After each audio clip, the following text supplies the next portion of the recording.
Kita hari ini akan memulai satu seri yang saya percaya sangat menarik, yaitu tanda Saul dan Daud. Saul dan Daud merupakan dua raja di zaman Israel, yang pertama dan yang kedua.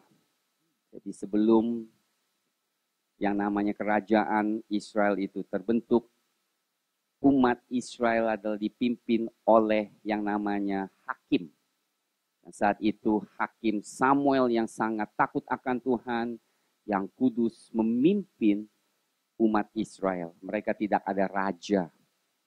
Mereka hanya mempunyai hakim. Dan hakim itu berbeda dengan kerajaan yang lain karena hakim ini secara tidak langsung dipimpin oleh Roh Tuhan, dipimpin oleh firman Allah. Saudara, saya mau saudara dengarkan yang perbedaan antara kerajaan Israel pada zaman dulu dan kerajaan yang di sampingnya.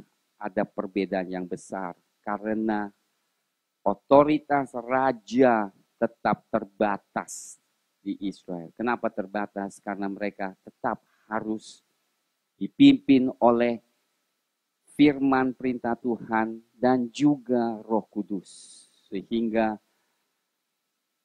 Tuhan mengangkat Samuel sebagai hakim, imam, dan juga nabi. Tidak ada orang di perjanjian lama yang seperti Samuel menduduki 3 jabatan. Full.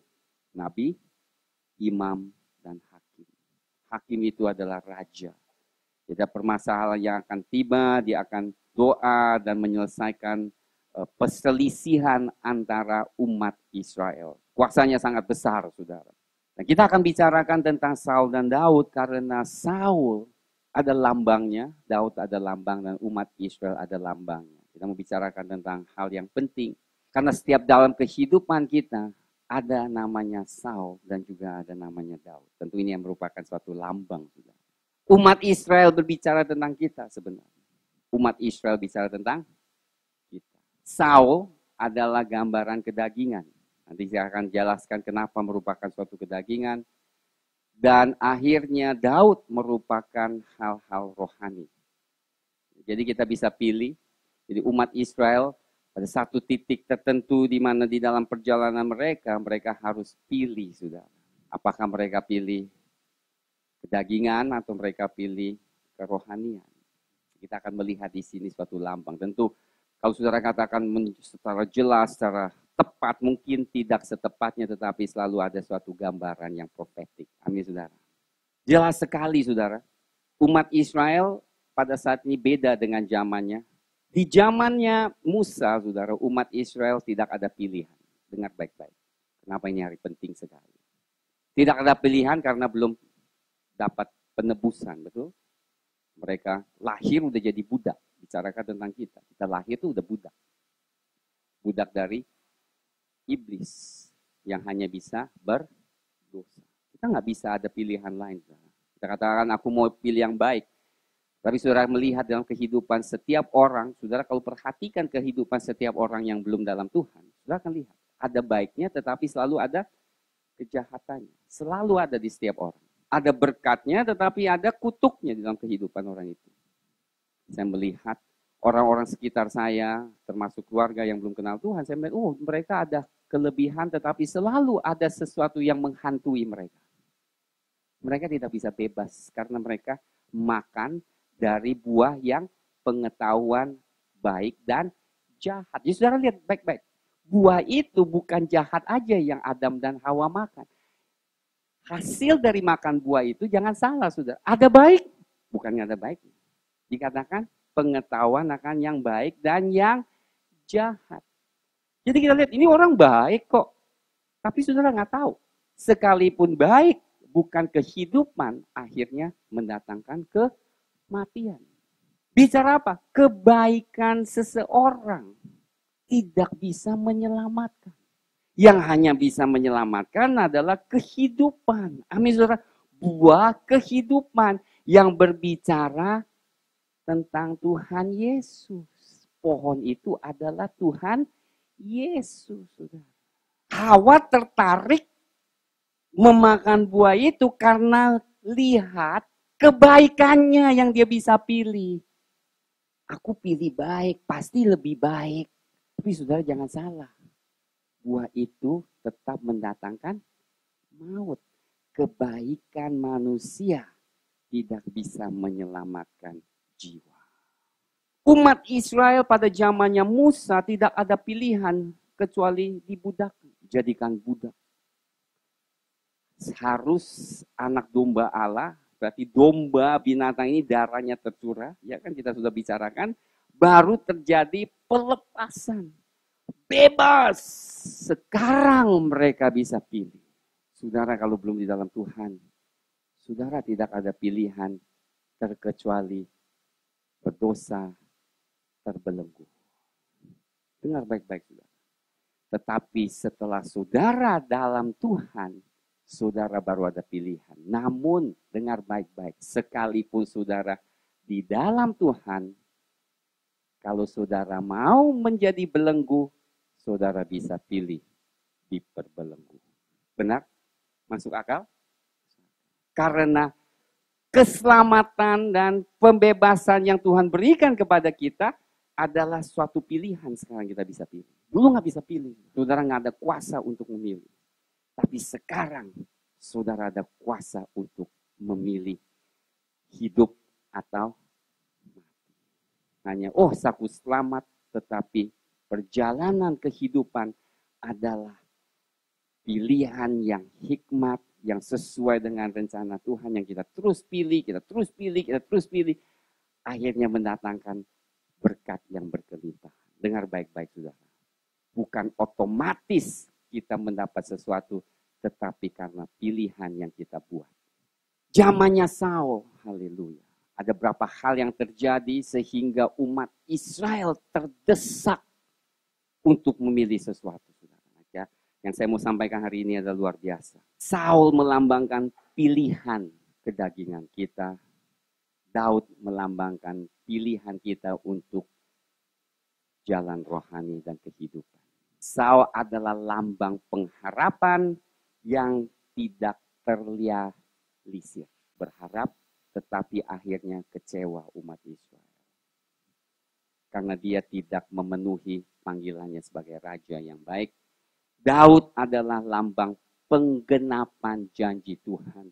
Di mana pada zamannya Daud, umat Israel hidup di dalam kemakmuran yang luar biasa. Damai sejahtera, tidak ada musuh.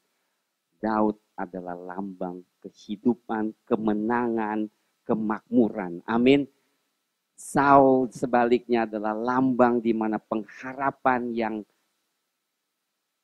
tidak terrealisir, yang mengecewakan, yang akhirnya mendatangkan tekanan-tekanan dari musuh, yaitu umat Filistin. Kita lihat di dalam kerajaan kepemimpinan Saul, segala sesuatu menjadi hancur. Saul adalah lambang kepuasan dalam hal kedagingan. Daud adalah lambang kepuasan dalam hal rohani. Dari mulainya Saul dipilih, penampilannya sangat meyakinkan. Dikatakan tidak ada orang yang lebih tinggi dari Saul, lebih ganteng dari Saul. Penampilan sangat meyakinkan, saudara. Kalau dibandingkan dengan Daud, Daud nggak ada apa-apanya. Pas dipilih, masih merah-merah, ya kan? Masih kecil, domba, sebagai anak domba, saudara. Yang lucu, tetapi tidak meyakinkan. Sudah tahu ada yang lucu, tetapi tidak meyakinkan. Cute, David is very cute. Saya suka, David cute. Tuhan bilang, aku pilih raja. Yang benar Tuhan. Dia jadi raja. Enggak meyakinkan. Tapi kalau Saul, pas muncul, haleluya, keren, tinggi, ya kan? Seperti nanti pendeta Amerika nanti besok datang, meyakinkan, tinggi. Ada tampang, badannya cukup besar, haleluya. Cukup kuat, amin. Kalau di kalian yang orang Asia, kita kurang penampilan. Ini cuma ilustrasi, tapi hamba Tuhan besok, minggu depan ada luar biasa, saudara, jangan salah mengerti. Maksud saya kita selalu melihat hal-hal yang penampilan yang cukup meyakinkan. Dan menjadi suatu kepuasan. Kalau lihat Saul, kita pasti yakin. Bahkan kita katakan, siapa lagi kalau bukan dia? menjadi pemimpin kita. Tapi Daud adalah lambang kepuasan rohani yang sesungguhnya mendatangkan. Daudlah yang mendatangkan kedamaian, damai sejahtera, kemakmuran yang sesungguhnya. Dan terakhir, tidak ada masa depan di dalam Saul. Sebab saudara akan melihat keluarganya hancur, dianya dibunuh, anak yang sesayangnya pun dibunuh, dan akhirnya juga karena kebodohan yang dilakukan, saudara kalau baca sejarahnya, keturunannya, 5 keturunannya dituntut gantung oleh orang Gibeon karena Saul membunuh orang Gibeon. Terjadi suatu kelaparan di negara Israel dan Daud berdoa, Tuhan kenapa terjadi kelaparan di zaman ini? Dan Tuhan ungkapkan sesuatu yang mengerikan, dikatakan karena Saul membunuh orang Gibeon yang tidak berdosa. Orang Gibeon ada perjanjian dengan umat Israel yang kita tidak harus bunuh. Dan Saul membunuhnya, akhirnya terjadi suatu kekurangan. Dan Gibeon dan Daud tanya, apa yang saya bisa lakukan untuk menebus hal ini supaya kelaparan tidak lagi terjadi. Dan dikatakan, aku minta 5 keturunan Saul digantung. Dan salah satu tentu menyedihkan, anak-anak Abigail, anak-anak Michal, yang dulunya istri ex-wife dari Daud, dan anak-anak mereka digantung. Keturunan Saul sangat menyedihkan. Tidak ada harapan. Tetapi sebaliknya kita pada saat kita melihat Daud, apa yang Tuhan janjikan? Keturunannya akan memerintah selama-lamanya, yaitu Tuhan Yesus Kristus. Ya luar biasa saudara, suatu lambang yang luar biasa.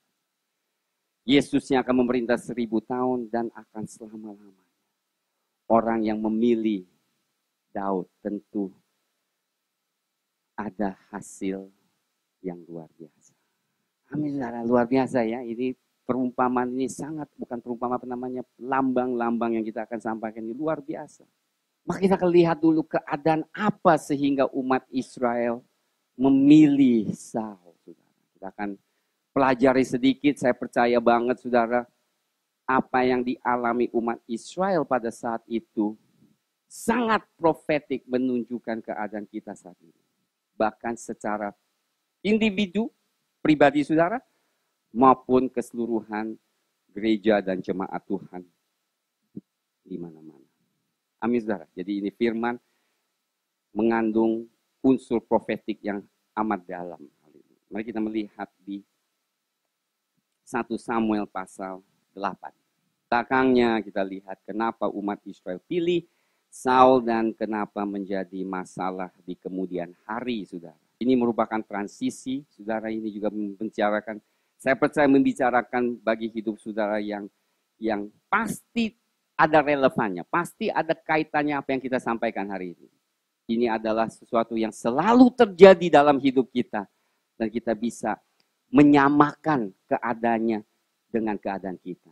Pada saat kita mengalami keadaan yang serupa, maka kita bisa mengingat firman Tuhan yang memberi suatu peringatan yang luar biasa. Setelah Samuel ayat 1 menjadi tua, diangkatlah nyalah anak-anaknya laki-laki menjadi hakim atas orang Israel.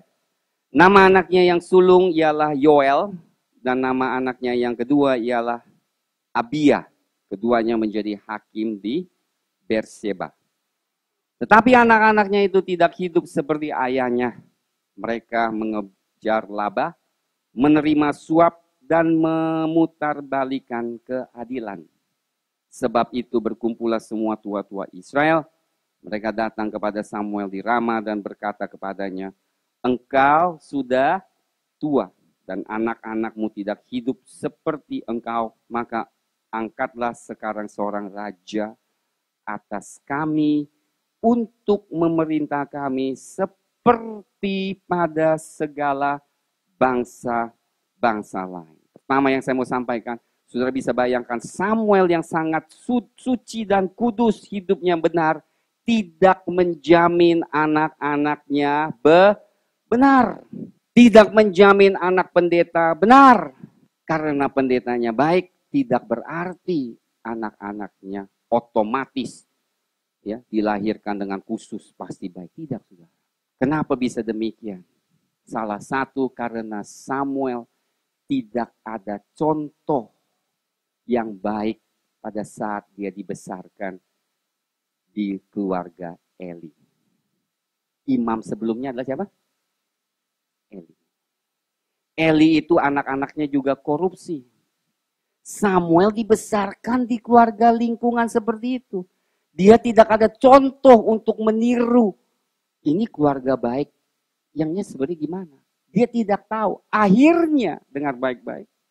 Setelah dia menikah, dia membesarkan anaknya. Mirip-mirip seperti Eli. Menyedihkan, saudara. Oleh sebab itu, saudara, kita harus melihat contoh dan mengikuti. Ya, amin, saudara.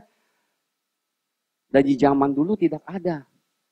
Mungkin Samuel sibuk, ya, terlalu sibuk dalam pekerjaannya, sekalipun dia imam, tetapi sudah dengar baik-baik.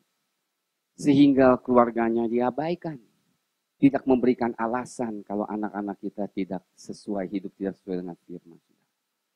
Salah satu doa yang saya selalu doakan anak-anak saya hidup benar, takut akan Tuhan, rendah hati, melayani.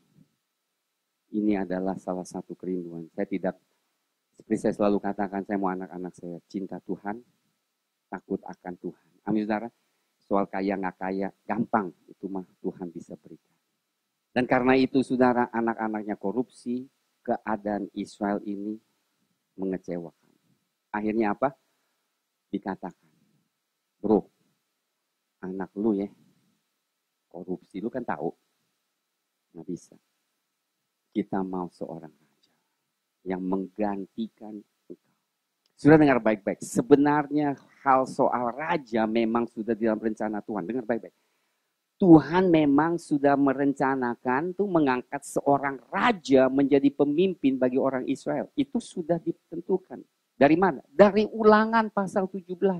Musa sudah diberikan instruksi bagaimana sikap raja di kemudian hari pada saat Tuhan mengangkatnya.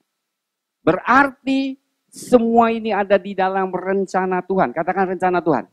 Rencana Tuhan. Tuhan sudah rencanakan yang terbaik bagi saudara. Amin. Dia tahu kebutuhan saudara. Dia tahu bangsa Israel membutuhkan seorang raja. Dia tahu saudara mungkin membutuhkan seorang pendamping. Dan Samuel kecewa, saudara, saat dia mendengar bahwa umat Israel tidak mau dia teruskan, anaknya meneruskan. Mungkin salah satu dia kecewa, tetapi Samuel bukan kecewa dalam hal itu. Samuel kecewa karena mereka katakan apa? Mereka butuh seorang raja. Ada sesuatu yang nggak klop di rohnya. Jadi hati nuraninya tuh nggak klop. Tetapi Samuel luar biasa. Kemudian dia katakan, waktu mereka berkata, berikanlah kepada kami seorang raja untuk memerintah kami. Perkataan itu mengesalkan Samuel, maka berdoalah Samuel kepada Tuhan. Itu hamba Tuhan yang sangat luar biasa. Ada kata-kata yang kena, dia nggak marah dulu, dia bawa dalam doa. Ada amin, saudara? Ada kata yang tidak berkenan dalam hati saudara, jangan marah-marah dulu. Amin. Masuk ke ruang doa, berdoa, tanya kepada Tuhan. Tuhan berfirman, Samuel, dengar.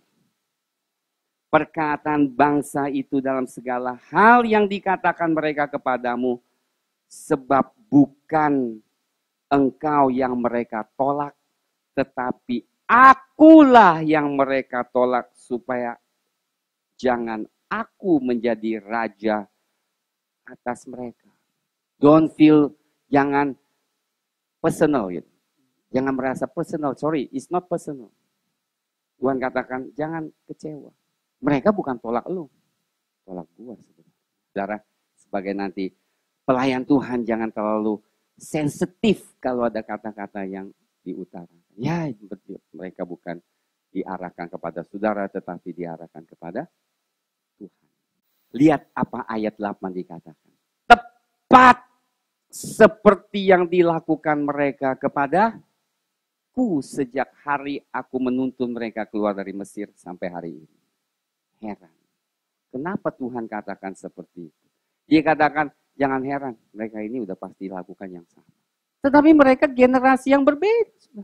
Jauh berapa ratus tahun bedanya. Tetapi kenapa Tuhan katakan yang sama? Dengar, kebiasaan leluhur akan mempengaruhi kita. Itu satu. Kedua, adalah tabiat manusia adalah dosa. Tuhan katakan, itu biasa.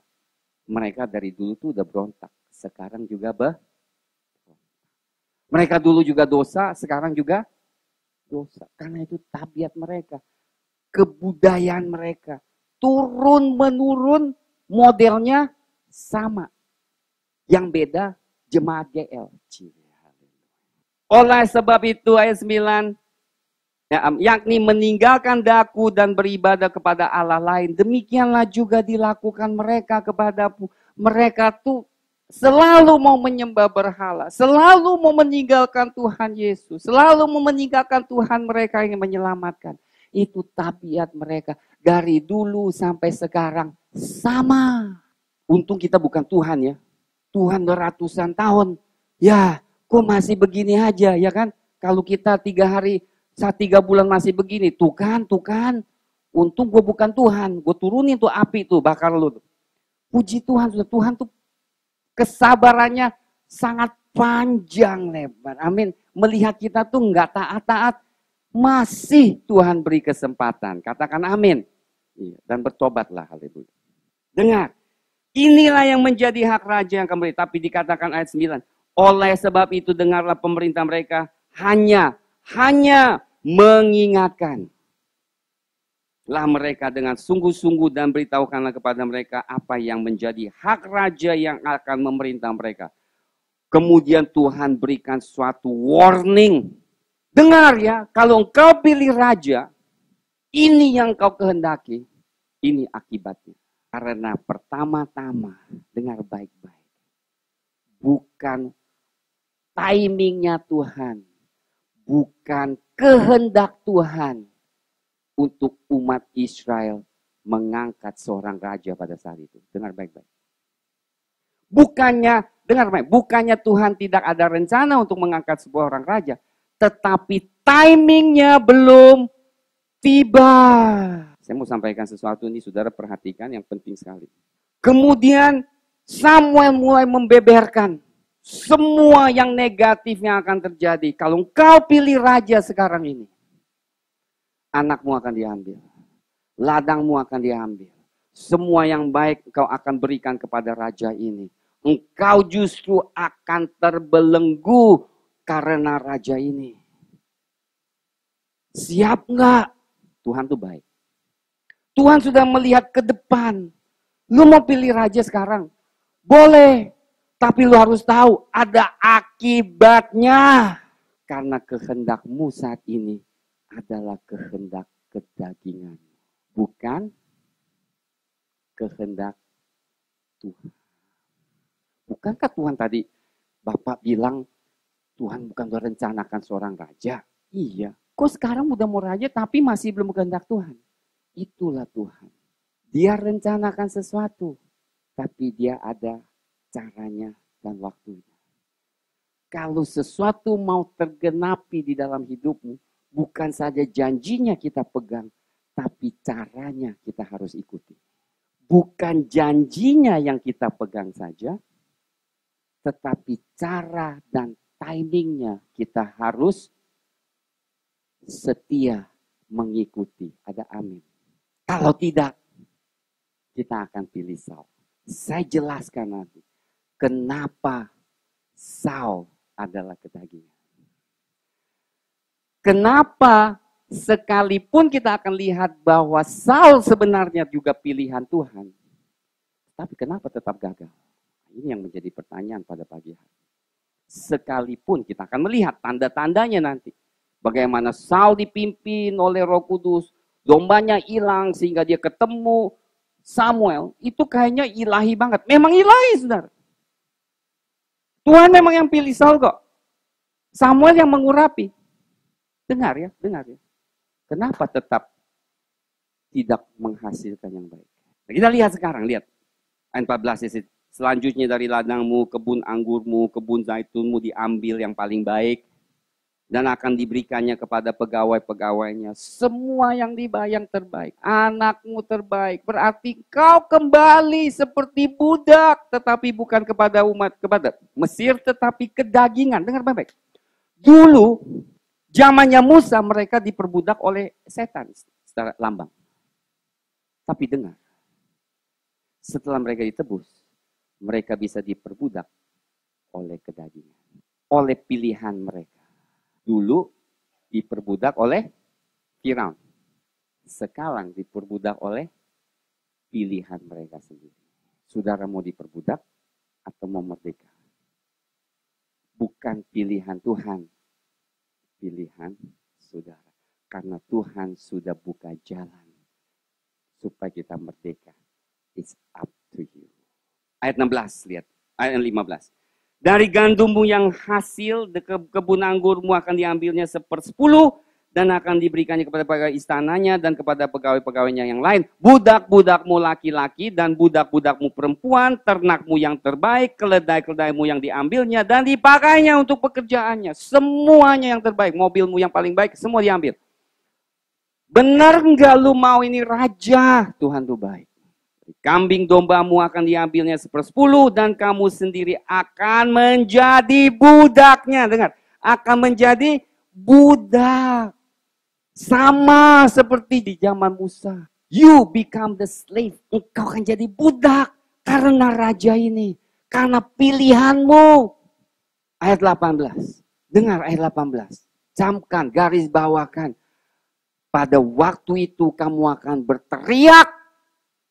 Karena rajamu yang kamu pilih itu. Tetapi Tuhan tidak akan menjawab kamu pada waktu itu. Pilihan yang keliru seringkali kita ambil. Setelah kita mengalami banyak masalah, kita berseru, Tuhan, Tuhan, kok engkau izinkan demikian? Tuhan bilang, gua nggak pilih itu buat lo. Hah? Pantesan tidak dijawab. Ini serius banget. Banyak umat Kristen di akhir zaman teriak-teriak Tuhan nggak jawab. Kemudian tanya Tuhan, bukankah aku datang gereja, aku bersembah, tapi pilihan yang kau ambil, aku tidak pernah suruh engkau ambil. Engkau pilih kedagingan. Ayat 19. Tetapi bangsa itu menolak mendengarkan perkataan Samuel dan mereka berkata, tidak harus ada raja atas kami. Ngotot, saudara. Saya ini sangat mengerikan. Saudara. Kadang kita begitu ngototnya, Tuhan yang lu ngotot ya gua kasih. You mau belenggu, bukannya gua gak kasih lu peringatan, tetapi lu masih mau, ya welcome, silakan. Saudara dengar baik-baik. Seringkali kita tidak mengerti namanya doktrin. Tapi kita dalam Tuhan, semua Tuhan pilih. Kita yang pilih kehidupan kita. Kita yang pilih masa depan kita. Amin, saudara. Kita yang pilih pasangan hidup. Kita bahkan memilih dalam doa pasangan hidup anak-anak kita. Saya dengar seorang hamba Tuhan pada saat saya sekolah dia, Alkitab dia katakan, kami doakan pasangan hidup anak saya. Kami yang pilih. Tapi tentunya pinter ya kan, dia berdoa. Dia kasih penjelasan, akhirnya semua bahagia. It's your choice. Pilihan ada di tangan. Kenapa saudara hari ini yang kita mau sampaikan ke pewahyuannya? Kenapa? Kalau kita lihat pasal berikutnya saudara, yang seperti saya katakan. Tuhan tidak memilih raja ini, tetapi Tuhan memimpin mereka juga. Memimpin, siapa namanya? Saul bertemu dengan Samuel. Saya kasih tahu kenapa is not God's best. Bukan terbaik di mata Tuhan. The best of men. Orang yang terbaik di mata manusia. Jauh dengan the best of God. Di mata Allah. Ada amin. Kita pikirin the best. Karena kita sangat terbatas. Tuhan bilang, no, that's not the best. This is the best. Masalahnya, yang the best belum muncul. Karena timingnya terlalu awal. Dahsyat ya saudara ya. Umat Israel tertekan. Gila. Ini anak Samuel korupsi. Kita nggak ada raja. Siapa yang memimpin kita? Dia lupa. Nggak ada pun. Ada Tuhan yang memimpin. Lu sabar masa Tuhan nggak tahu. Serahkan semuanya di tangan. Kita kan nggak. Gila ya. Gue udah 40 nih. Belum dapat pasangan hidup nih. Semua orang udah ada raja. Semua orang udah kawin. Gue ya kan masih sama si bapak Samuel yang udah tua. Come on. God, do something. Gue udah gak bisa tahan lagi. Gak bisa tunggu lagi. Bukan 100 pasangan hidup. Masalah juga yang lain. Gue udah kepepet. Dalam ketekanan itu. Sudah dengar baik-baik. Selalu kita dipaksa buat suatu keputusan dalam tekanan. Yang saya mau sampaikan di sini, makanya dengar. Oleh karena mendesak, akhirnya pada zaman itu, orang yang sangat terbatas pilihan Tuhan. Tuhan hanya bisa pilih yang terbaik. Sekalipun bukan yang terbaik di mata Tuhan. Karena tidak ada pilihan lagi. Kalau kita mengkondisikan Tuhan, harus begini, kita membatasi the best from God. Makanya saya belajar satu hal, saudara. Misalnya saya dulu. Oleh sebab begitu pentingnya, saudara, kalau kita bisa berserah dan izinkan Tuhan yang bekerja. Saya rasa itu is the best. Kalau saya pada saat itu juga mau menikah, saya kasih tahu sedikit latar belakang. Gagal. Yang pertama saya jatuh cinta gagal. Akhirnya saya bilang, gila, saya nggak tahu nih yang sebenarnya yang mana yang gue mau. Yang mana yang terbaik bagi saya. Kalau saya batasi, Tuhan, saya maunya ya, mesti orang bule. Gue maunya tuh yang pirang, yang mancung, hidung sama matanya biru, tinggi, yang langsing. Saudara, kebetulan stoknya nggak ada. Tapi gue paksa gitu. Saya hampir sekolah di Amerika. Terus saya hampir ke Amerika sekolah Alkitab. Karena saya pikir, di Amerika pasti banyak stoknya ya. Kemana lagi kalau bukan Amerika? Masa ke Jawa? Yang pirang mah yang palsu. Terbatas nggak? Kita sudah membatasi itu Tuhan yang terbaik. Dan Tuhan bilang, tapi yang terbaik bukan yang Amerika. Yeah. Dari mana? Di Malaysia. Loh, kok di Malaysia Tuhan? Itu kan negara Muslim. Kita membatasi Tuhan kalau kita sudah mengkondisikan sesuatu. Percaya saya, ini cuma ilustrasi dalam hubungan hidup. Ada orang, aku mesti etnis Tionghoa, aku mesti orang Batak, aku mesti orang... Saudara, Tuhan bilang, tapi stok gua tuh nggak ada. Cie, kehabisan stok. Yang ada nih yang mulus-mulus, yang bagus. Adanya yang bukan di dalam kategorimu, ya gagal. Seperti umat Israel harus pilih. Bukan Tuhan mau berikan. Timingnya belum. Tuhan mau sedang menyediakan. Lu gak keburu-buru. Ya, mau buru-buru, ya udahlah.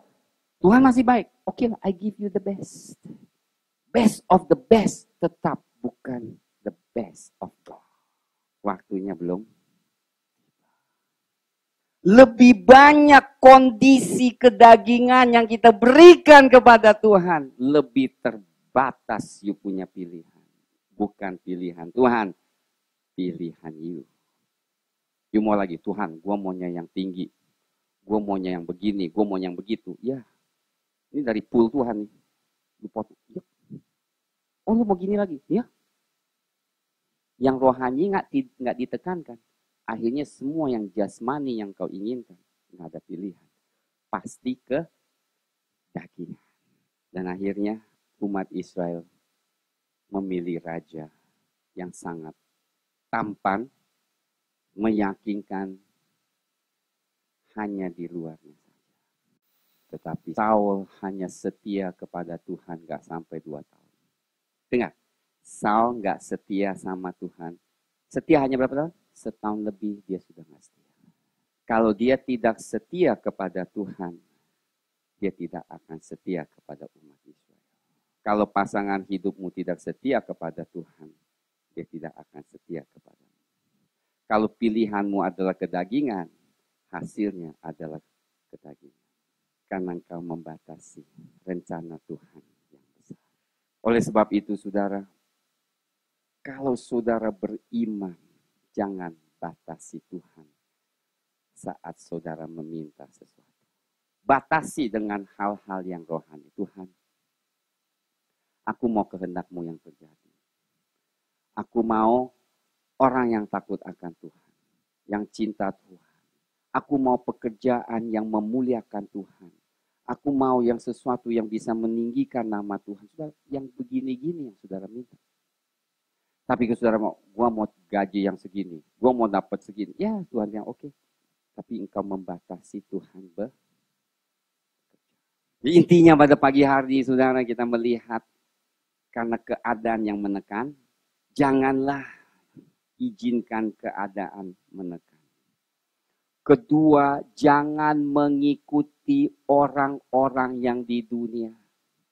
Salah satu sebab kenapa umat Israel begitu terburu-buru pilih raja, karena melihat bangsa lain dan raja. Nggak perlu. Engkau tidak perlu tiru bangsa lain. Bangsa lain perlu tiru saudara. Kau tidak perlu tiru orang dunia. Orang dunia yang akan melihat engkau yang diberkati. Ada amin saudara. Wow, orang lain begini, orang lain begitu, dunia begitu. Ya sabodo mereka lakukan apa? Gua lakukan apa yang Tuhan perintahkan. Saya senangnya gitu saudara. Di dalam Tuhan tuh kita benar-benar merdeka. Oh di dunia udah beli mobil ini, mobil. Sabodo mereka beli mobil apa? Gua damai naik bus. Gua damai naik bus, naik Transjakarta. Gua enak. Gua gak terbeban. Sabodo orang pikir. Lu kelihatannya bagus naik mobil, tapi lu bayar kredit sampai lu stres tiap hari. Gue enggak. Lu makan restoran enak, gue enggak warteg, tapi gue makannya senang. Jadi daging. Lu cuma tumpang lewat. Saudara, live, hidup saudara sesuai dengan hati nurani. Kita mau ini, mau itu, kita nggak sanggup. Ya jangan. Kenapa kita ikuti mereka? Jangan ikuti mereka.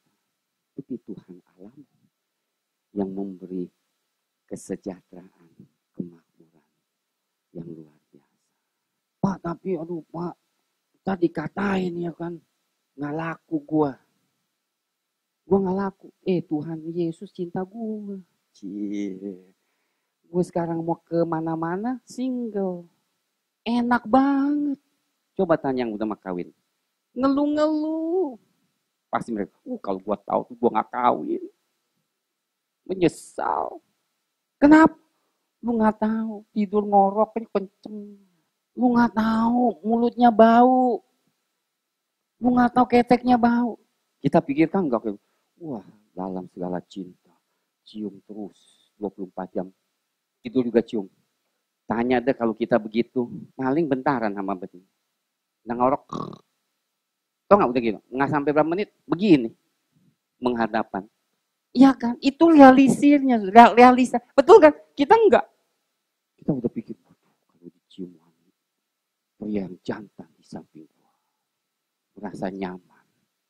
Kalau ada masalah dia kabur duluan.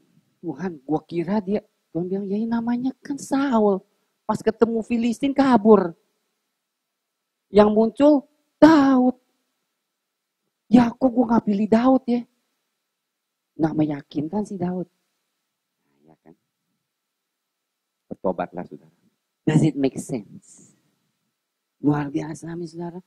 Pertama, mereka berontak. Kedua, mereka mau mengikuti jejak bangsa lain. Tradisi. Saudara jangan ikut tradisi. Ikut tradisi Tuhan. Ketiga, mereka menolak Tuhan sebagai pemimpin. Keempat, peringatan yang diabaikan. Kelima, timing yang tidak tepat. 5 faktor membuat kita pilih kedagingan. Saya ulangi. Yang pertama, dalam keadaan vakum, merasa kosong dan sepi karena tidak ada pemimpin yang pada saat itu yang meyakinkan. Jangan terburu-buru. Oleh karena Samuel tidak mempunyai anak yang ini, yang takut akan Tuhan, mereka korupsi. Tetapi percayalah, ada waktunya Tuhan pasti siapkan yang terbaik. Bukan saat keadaan vakum kita mau mengisinya dengan kedagingan. Saat vakum kita mau Tuhan mengisi diri kita. Amin, saudara. Jangan terburu-buru memilih mencari sesuatu yang bukan dari Tuhan. Kedua, saudara, pada saat karena mengikuti jejak bangsa lain. Ketiga, menolak Tuhan sebagai pemimpin. Pada intinya mereka pilih. Mereka mau ada raja karena mereka menolak. Mereka nggak mau Tuhan yang pimpin. Saudara, dalam keadaan paling sulit, doa, Tuhan Engkau pimpin. Tuhan Engkau tetap raja. Tuhan Engkau tetap Tuhanku. Tuhan nyatakan kehendak-Mu, pimpin langkahku. Seringkali kita pada saat itu kita tidak mau dipimpin Tuhan. Aku mau jalan sendiri. This is my way. Keempat, peringatan yang diabaikan. Sekalipun kita melangkah salah, Tuhan selalu mengingatkan. Baik melalui firman Tuhan, melalui khotbah. Be careful, be careful. Ada yang tidak baik. Aku nggak mau dengar. Aku tetap ngotot. Kami mau raja. Bukankah sikap kita seringkali begitu? Enggak, gue tetap mau cara gue. Kelima, timing yang tidak tepat. Bukan Tuhan tidak mau berikan. Tuhan mau berikan. Tetapi tunggulah sekejap lagi. Supaya Daudku muncul. Yang mengasihimu. Yang mengasihiku dan mengasihimu. Bapa, ku persembahkan tubuhku sebagai persembahan yang hidup, kudus dan yang berkenan padamu, sebagai ibadah yang sejati. Ku sembahkan Tuhan, ku sembahkan Tuhan. Oh, Radabasya. Hidupku kepadamu untuk kemuliaan namamu. Ku sembahkan Tuhan, ku sembahkan Tuhan, ku serahkan hidupku kepadamu untuk kemuliaan nama. Mari kita katakan, ku sembahkan Tuhan,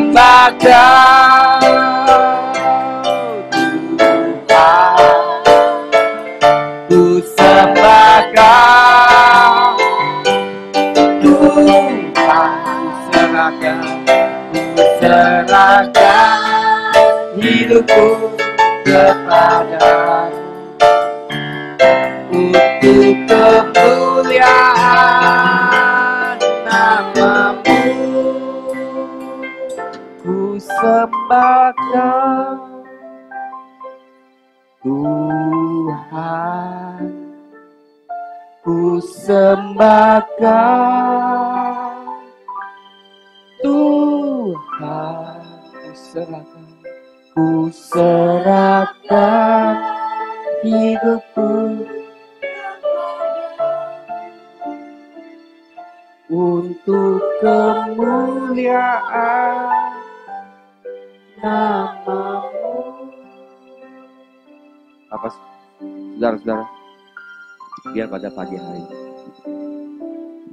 apakah saudara mau percaya kepada Tuhan? dalam pimpinan yang memberi terbaik. Membutuhkan suatu keputusan. Sering di dalam ketekanan kita mengambil suatu keputusan, kita mendesak Tuhan. Akhirnya kita tidak mendapatkan sesuatu yang kita harapkan.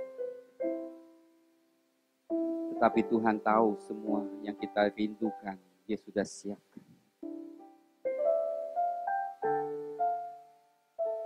Biar pada pagi hari ini sudah sendiri yang katakan, Tuhan, aku mau berserah kepadamu, Tuhan. Karena Engkau yang tahu terbaik bagiku. Kerinduanku, keinginanku, aku mau serahkan kepadamu. Karena aku tahu Engkau mengasihiku lebih dari segala. Pada saat Engkau katakan tidak, bukan karena Engkau tidak mengasihi. Justru karena Engkau begitu mengasihi, Engkau tidak mau kami menderita.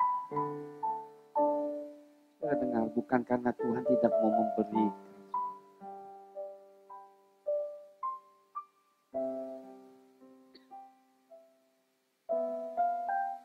Ke pagi hari ini, siang hari ini, saudara katakan, Tuhan, saya baru mengerti. Ternyata segala warning, peringatan bukan untuk Engkau, tapi untuk aku. Bukan kau tidak mengasihi, justru Engkau begitu mengasihi. Dengan sungguh-sungguh, apakah Engkau mau serahkan hidupmu sepenuhnya kepada Tuhan?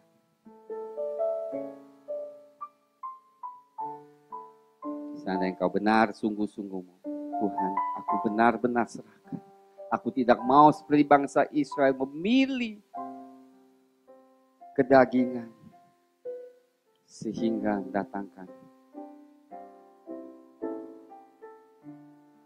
masalah dalam hidupku. Terima kasih Tuhan atas firman-Mu yang telah mengajarkan kami. Biarlah kasih karunia-Mu melimpah dalam hidup kami saat ini. Menguatkan kami Tuhan, menghibur kami. Di saat vakum, di saat kekosongan, Engkau penuhi vakum ini dalam diri kami.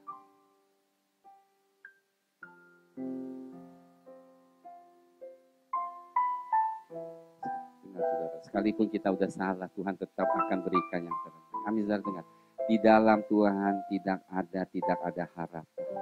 Sekalipun salah, Tuhan akan memulihkan. Tuhan akan memberi lagi yang terbaik dan kesempatan. Dengar, saya tidak mau saudara itu datang, waduh, kalau gitu gue gak ada harapan, gue udah salah.